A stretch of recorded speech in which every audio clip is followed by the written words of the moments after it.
இன்னையிலேருந்து நம்ம TNPSC group 4 videos தான் போட போகிறோம். ரெகுலராக நம்மளோட சேனலில் வீடியோஸ் வரும். ப்ரிப்பேர் பண்ணிகிட்ருக்கவங்க நம்ம வீடியோஸை பாருங்கள், ரொம்ப யூஸ்ஃபுல்லாக இருக்கும். இம்பார்ட்டன்ஸ் எதை படிக்கணும், எதை படித்தா நிறையா ஸ்கோர் பண்ணலாம் அப்படின்றத ஃபஸ்ட்டு நீங்கள் தெரிஞ்சுக்கணும். அதுக்கு நீங்கள் ஃபஸ்ட்டு என்ன படிக்கணும்னா சிலபஸை படிக்கணும். சிலபஸை இல்லாதவங்க சிலபஸை டவுன்லோட் பண்ணி வச்சுக்கோங்க. சிலபஸை எடுத்து என்னென்ன இருக்குது ஃபஸ்ட்டு பாருங்கள், எதுக்கு எவ்வளோ மார்க் அலாட் பண்ணியிருக்காங்க அப்படின்றத பார்த்துட்டு உங்கள் ப்ரிப்பரேஷனை ஸ்டார்ட் பண்ணுங்கள். பார்ட் 1, பார்ட் 2, பார்ட் 3 மொத்தம் 3 பார்ட்டு. ஓகேங்களா? இதோட ஃபஸ்ட்டு பார்ட் என்னென்னா ஜென்ரல் சயின்ஸு, சோஷியல் அதை பற்றி பண்ணுறதா பார்ட் 1. பார்ட் 2 வந்து மேக்ஸு, ரீசனிங், ஆப்டிடியூடு. பார்ட் 3 தான் தமிழ். இருக்கிறதுலே உங்களுக்கு வெயிட்டேஜ் அதிக மார்க் எதில் வரும்னா தமிழில் வரும். செகண்டு உங்களுக்கு வெயிட்டேஜ் கொடுக்க வேண்டியது மேக்ஸ், ஆப்டிடியூட், ரீசனிங் ரெண்டுத்துக்குமே கொடுக்கணும். ஏன்னா 10 to 15 ஆப்டிடியூட்லேயும் ரீசனிங் கலந்த மாதிரி கேட்கலாம், ரீசனிங்லையும் ஆப்டிடியூட் கலந்த மாதிரி கொஷின்ஸ் வரும். அதனால் ரெண்டுத்துக்குமே நீங்கள் வெயிட்டேஜ் கொடுக்கணும். அப்போ தான் உங்களுக்கு 25 மார்க்ஸ் கிடைக்கும். தமிழை பொறுத்த வரைக்கும் உங்களுக்கு 100 மார்க்ஸ், 75 மார்க்ஸ் உங்களுக்கு ஜென்ரல் சயின்ஸுக்கு. ஓகேங்களா? டோட்டலாக உங்களுக்கு 200 கொஷின்ஸுக்கு 300 மார்க்ஸ். அப்போனா ஒரு கொஷினுக்கு 1.5 மார்க்ஸ். ஓகேங்களா? மைனஸ் மார்க்ஸ் நமக்கு எதுவும் கிடையாது. இதெல்லாம் ஆல்ரெடி உங்களுக்கு தெரிஞ்சிருக்கும், தெரியாதவங்களுக்காக சொல்கிறேன். மைனஸ் மார்க்ஸ் நமக்கு கிடையாது. ஓகே, இப்போ ஃபஸ்ட்டு நம்ம வந்து இப்போ தமிழுக்கு போய்க்கிட்டிங்கன்னா தமிழை மட்டும் படிச்சுட்டு இருக்கீங்க. அங்கே அதுக்கு கூடயே ஒரு ஜென்ரல் சயின்ஸு படிங்க. ஏன்னா ஜென்ரல் சயின்ஸில் நிறைய சிலபஸ் இருக்கும், நீங்கள் அதை கவர் பண்ணணும். ஓகேங்களா?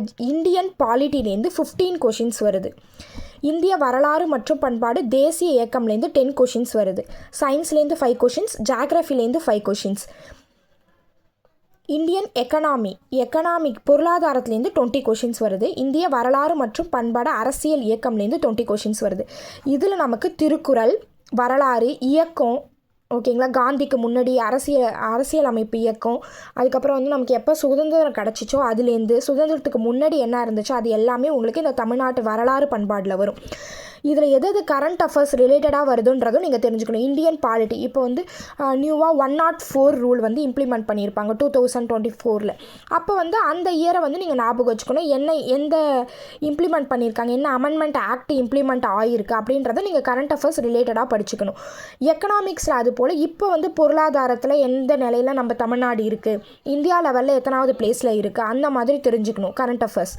சயின்ஸில் வந்து இப்போ நோபல் ப்ரைஸ் யார் வாங்கியிருக்கா சயின்ஸில் புதுசாக, அதுக்கப்புறம் ஜாகிரஃபி புவியியல் சம்மந்தப்பட்டதாக ஏதாவது ரிலேட்டடாக வந்து நியூவாக ஏதாவது ஓப்பன் பண்ணியிருக்காங்களா, மத்திய பிரதேஷ் அந்த மாதிரி இடத்துல ஓப்பன் பண்ணுவாங்க. இந்தியா ஆல் ஓவர் இந்தியாவில் நீங்கள் பார்த்துக்கணும். அதுக்கப்புறம் தமிழ்நாடும் நீங்கள் பார்த்துக்கணும். ஓகேங்களா? இது எல்லாமே கரண்ட் அஃபேர்ஸ் ரிலேட்டடாக நீங்கள் ப்ரிப்பேர் பண்ணிக்கணும்.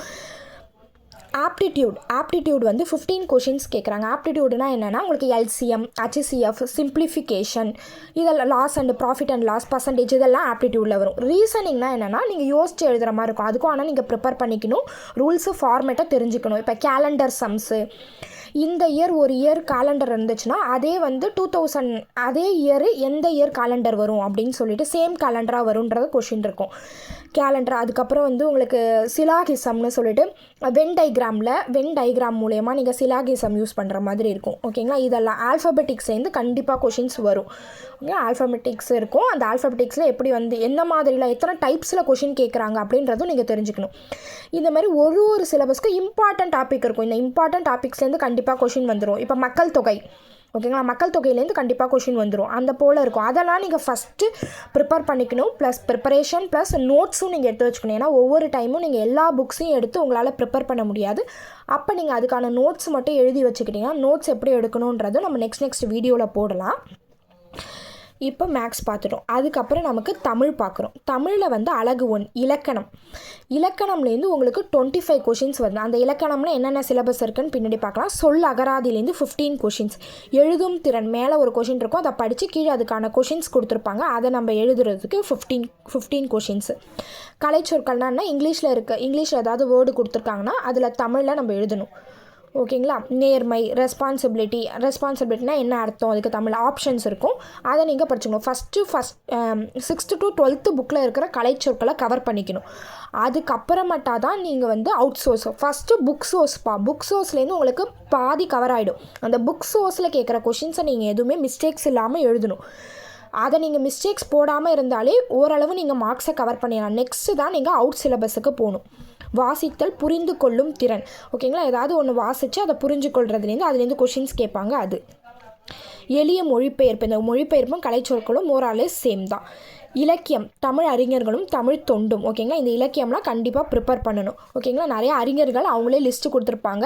யார் யாரை கொடுத்துருக்காங்களோ அவங்களெல்லாம் நீங்கள் டீட்டெயில்ஸாக தெரிஞ்சுக்கிட்டா போதும். ஃபஸ்ட்டு புக் சோர்ஸு, அதுக்கப்புறம் புக் சோர்ஸ் மட்டும் இப்போதைக்கு பத்தாது. ஏன்னா கொஷின்ஸ் எப்படி வருதுன்னு நீங்களும் பார்த்துட்டு தான் இருப்பீங்க. அப்படி பார்க்காதவங்க ப்ரீவியஸ் இயர் ஒரு 2 years கொஷின் பேப்பர் எடுத்து பாருங்கள்.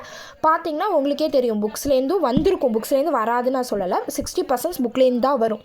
பாக்கி இருக்கிற 30 to 40% தான் நமக்கு அவுட் சோர்ஸை. ஃபஸ்ட்டு நீங்கள் புக் சோர்ஸை கவர் பண்ணிவிட்டு, அவுட் சோர்ஸில் ஃபுல்லாக கவர் பண்ண முடியலனாலும் முடிஞ்ச அளவு கவர் பண்ணிவிட்டு எப்படி ஒமிட் பண்ணலாம், ஆப்ஷன்ஸ் எப்படி ஒமிட் பண்ணி எழுதலாம், எது ஆன்சராக இருக்குன்னு கெஸ் பண்ண தெரிஞ்சுக்கணும். ஓகேங்களா, இதெல்லாம் நம்ம நெக்ஸ்ட் வீடியோவில் பார்க்கலாம். இப்போதைக்கு நம்ம வந்து சும்மா ஒரு இன்ட்ரோ தான் கொடுத்துருக்கோம். ஓகேங்களா, ஃபஸ்ட்டு எதுக்கெலாம் நீங்கள் வெயிட்டேஜ் கொடுக்கணும்னு தெரிஞ்சுக்கோங்க. இந்தியன் பாலிட்டிக்கு கண்டிப்பாக வெயிட்டேஜ் கொடுக்கணும். இந்தியன் எக்கனாமி, தமிழக வரலாறு மற்றும் பண்பாடு, இது 3த்துக்கும் வெயிட்டேஜ் கொடுத்துட்டு அதுக்கப்புறம் இந்திய வரலாறு மற்றும் இது வந்து தமிழ்நாட்டின் வரலாறு பண்பாடு, இது இந்திய வரலாறு பண்பாடு. ஓகேங்களா, இதை நீங்கள் படித்தாலே இதுவும் சேர்த்து கவர் ஆகும். இதை 2த்தையும் நீங்கள் கவர் பண்ணும்போது அதில் பாலிட்டி கொஞ்சம் வரும். இந்த 3த்தையும் கவர் பண்ணும்போது சேர்த்து எக்கனாமிக் வரும். ஓகேங்களா, இது எல்லாமே ஒன்றுக்கு ஒன்று லிங்க் ஆகி தான் இருக்கும். நீங்கள் படிக்கக்குள்ளே உங்களுக்கு அது புரியும். ஓகேங்களா, இது 4த்துக்கும் நீங்கள் வெயிட்டேஜ் கொடுத்தாலே நிறைய மார்க்ஸ் ஸ்கோர் பண்ணிடலாம். அதுக்கப்புறமேட்டா ஜாகிரஃபி, சயின்ஸுக்கு போகலாம். எந்த இதையுமே டச் பண்ணாமல் போகக்கூடாது. ஏன்னா இப்போ சயின்ஸில் வந்து நீங்கள் ஃபுல்லாக ப்ரிப்பேர் பண்ணலாம். எதுலேருந்து கொஷின்ஸ் வருதோ அதை மட்டும் 2-3 மட்டும் நீங்கள் வந்து லைட்லேருந்துலாம் கண்டிப்பாக கொஷின்ஸ் இருக்கும். அதை மட்டும் நீங்கள் ஃபுல்லாக கவர் பண்ணுங்க. கரண்ட் அஃபேர்ஸ்லேருந்து கண்டிப்பாக ஒரு கொஷின் 2 கொஷின் வந்துடும். அப்போ கரண்ட் அஃபேர்ஸ், சயின்ஸ் ரிலேட்டடாக இருக்கிறத மட்டும் இம்பார்ட்டண்ட்டாக நீங்கள் படிச்சுக்கிட்டா போதும். ஒரு 1 இயருக்கு படிச்சுக்கிட்டாலே போதும். ஜாகிரஃபி அது போல் கரண்ட் அஃபேர்ஸ்லேருந்து ஒரு கொஷின் வந்துடும். அதுக்கப்புறம் வந்து நம்மளோட நிலப்பரப்பளவு எவ்வளோ, அந்த மாதிரியில் வந்து நீர், நிலம், காற்று, மண், இதுலேருந்து வந்து ஒரு கொஷின்ஸ் கண்டிப்பாக வந்துடும். அதை மட்டும் அந்த டாபிக்ஸாவது நீங்கள் ஃபுல்லாக கவர் பண்ணிட்டு போகிற மாதிரி பார்த்துக்கணும்.